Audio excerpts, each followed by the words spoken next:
नमस्कार दोस्तों। अब यह वसंत कक्षा 8 का भाग 2 वीडियो आ गया। ठीक है, भाग 1 में मैंने प्रयास किया था पाठ 1 से 5 तक का प्रश्न उत्तर बनवा दूं। भाग 2 में पाठ 6 से। ठीक है, भगवान के डाकिए। कवि ने पक्षी और बादल को भगवान के डाकिए क्यों बताया है, स्पष्ट कीजिए। कवि ने पक्षी और बादल को भगवान के डाकिए इसलिए बताया है क्योंकि वे किसी भी देश में बिना किसी रोक टोक के घूमते रहते हैं और एक देश का संदेशा दूसरे देश में लाते ले जाते हैं। ठीक है, दूसरा प्रश्न है, पक्षी और बादल द्वारा लाई गई चिट्ठियों को कौन कौन पढ़ पाते हैं। पक्षी और बादल द्वारा लाई गई चिट्ठी को पेड़ पौधे, नदियाँ, पहाड़ और सभी जीव जंतु पढ़ पाते हैं। किन पंक्तियों का भाव है यह जो क और ख। ठीक है, मैं बता रही हूँ। फिर से एक बार यह प्रश्न देख लीजिए। पक्षी और बादल द्वारा लाई गई चिट्ठियों को कौन कौन पढ़ पाते हैं। पक्षी और बादल द्वारा लाई गई चिट्ठी को पेड़ पौधे, नदियाँ, पहाड़ और सभी जीव जंतु पढ़ पाते हैं और समझ पाते हैं। ठीक है, किन पंक्तियों का भाव है, मतलब कविता में बताना है कि यह कौन सी पंक्ति का भाव है, यहाँ उसका अर्थ दिया हुआ है। ठीक है, पक्षी और बादल प्रेम, सद्भाव और एकता का संदेश एक देश से दूसरे देश को भेजते हैं। किन पंक्ति में है, हम तो केवल यह आंकते हैं कि एक देश की धरती दूसरे देश को सुगंध भेजती है। ठीक है, प्रकृति देश में भेदभाव नहीं करती।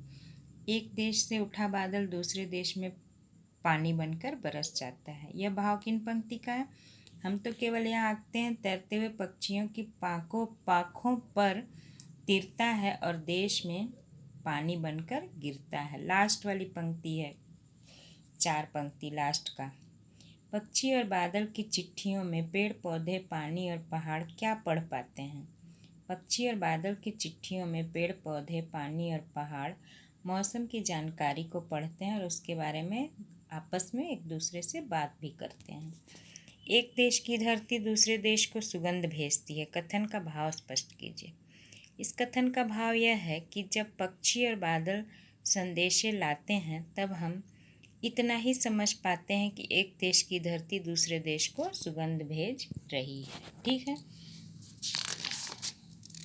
इसके बाद है पाठ 7। पाठ 7 का यह है शब्दार्थ।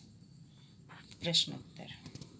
लेखक ने स्वीकार किया है कि लोगों ने उन्हें भी धोखा दिया, फिर भी वह निराश नहीं है। आपके विचार से इस बात का क्या कारण हो सकता है। लेखक ने स्वीकार किया कि लोगों ने उन्हें धोखा दिया, फिर भी वह निराश नहीं है, क्योंकि लेखक का मानना है कि यदि हम जीवन में धोखा और गलत बातों को याद करते रहेंगे तो जीवन कष्टकर हो जाएगा। इसलिए हमें अच्छी बातों को याद रखना चाहिए। इसका आप स्क्रीनशॉट भी ले सकते हैं। ठीक है, लेखक ने अपने जीवन की 2 घटनाओं में रेलवे के टिकट बाबू और बस कंडक्टर की अच्छाई और ईमानदारी की बात बताई है। आप भी अपने या अपने किसी परिचित के साथ हुई किसी घटना के बारे में बताइए जिसमें किसी ने बिना किसी स्वार्थ के भलाई और ईमानदारी और अच्छाई के कार्य किए हैं। या आप खुद से लिखिए कि क्या कोई आपके साथ कोई ऐसी 2 घटनाएं हुई हैं जो कि आप देखिए, यहाँ भी नोट्स में भी है, एक घटना है लिखा गया है, यह उसका आधा और है, फिर दूसरी घटना है। ठीक है, या आप खुद से लिख सकते हैं। इसके बाद आगे चलते हैं। पाठ 8, यह सबसे कठिन समय नहीं। देखिए, यहाँ कविता लिखी हुई है, यह सबसे कठिन समय नहीं। ठीक है, इसके बाद है प्रश्नोत्तर। यह कठिन समय नहीं है, यह बताने के लिए कविता में कौन कौन से तर्क प्रस्तुत किए गए हैं, स्पष्ट कीजिए। यह कठिन समय नहीं है, यह बताने के लिए कविता में कहा गया है कि अभी भी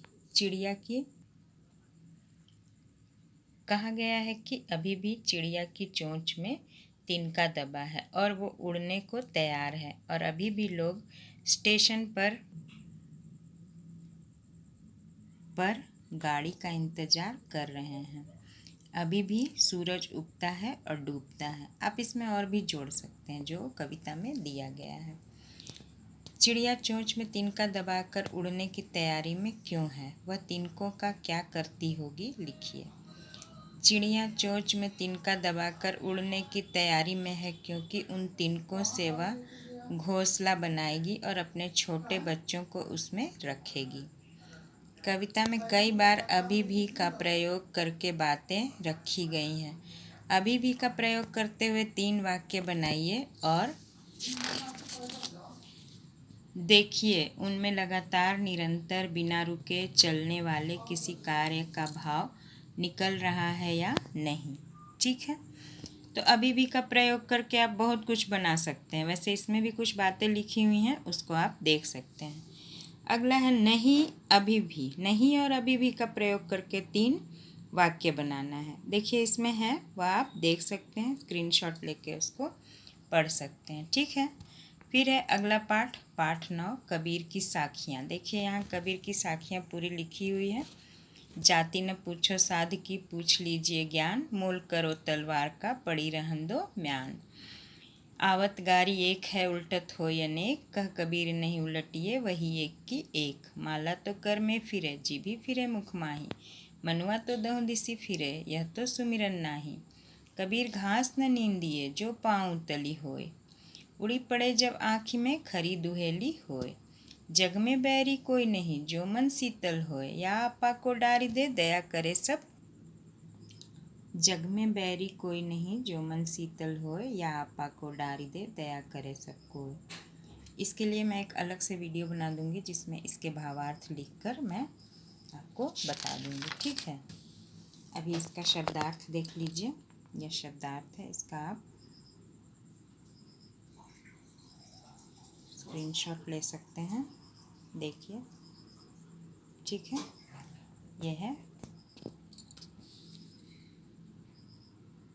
है कबीरदास की साखियाँ का शब्दार्थ। ठीक है, कबीर की साखियाँ का प्रश्न उत्तर है, तलवार का महत्व होता है, म्यान का नहीं।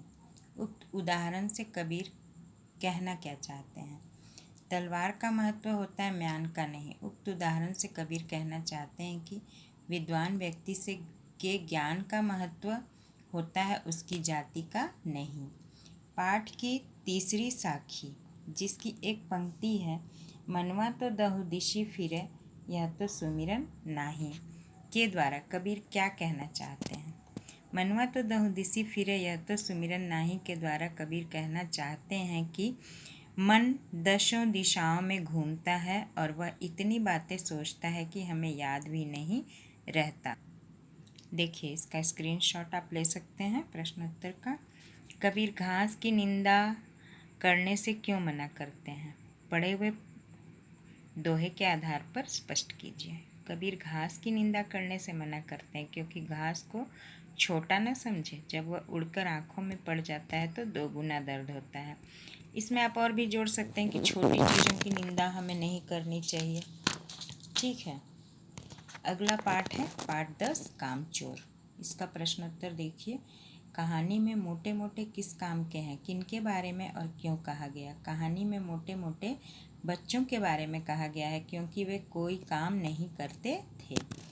बच्चों के उधम मचाने के कारण घर की क्या दुर्दशा हुई? बच्चों के उधम मचाने के कारण घर में तूफान उठ खड़ा हुआ। ऐसा लगता था जैसे सारे घर में मुर्गियाँ, भेड़ें, टूटे हुए तसले, बाल्टियाँ, लोटे, कटोरे और बच्चे थे। ठीक है, या तो बच्चा राज कायम कर लो या मुझे ही रख लो। अम्मा ने कब कहा और इसका परिणाम क्या हुआ? बच्चों से परेशान होकर अम्मा ने कहा। इसका परिणाम हुआ कि सभी बच्चों को कतार में खड़ा करके कोई काम न करने की हिदायत दी गई। ठीक है, अगला है कामचोर कहानी क्या संदेश देती है? कामचोर कहानी संदेश देती है कि हर काम को करने के लिए एक उम्र निर्धारित होती है। क्या बच्चों ने उचित निर्णय लिया कि अब चाहे कुछ भी हो जाए हिलकर पानी भी नहीं पिएंगे? देखिए इसमें आप अपना निर्णय बता सकते हैं। बच्चों ने उचित निर्णय लिया मुझे जहाँ तक लग रहा है कि अब चाहे कुछ भी हो जाए हिलकर पानी भी नहीं पिएंगे, क्योंकि बड़ों की आज्ञा का पालन करना ही उनका फर्ज है। ठीक है, धन्यवाद। पाठ 10 तक का हो गया। फिर आगे आगे मैं भाग 3 बनाऊंगी, जिसमें और भी प्रश्नोत्तर डालूंगी।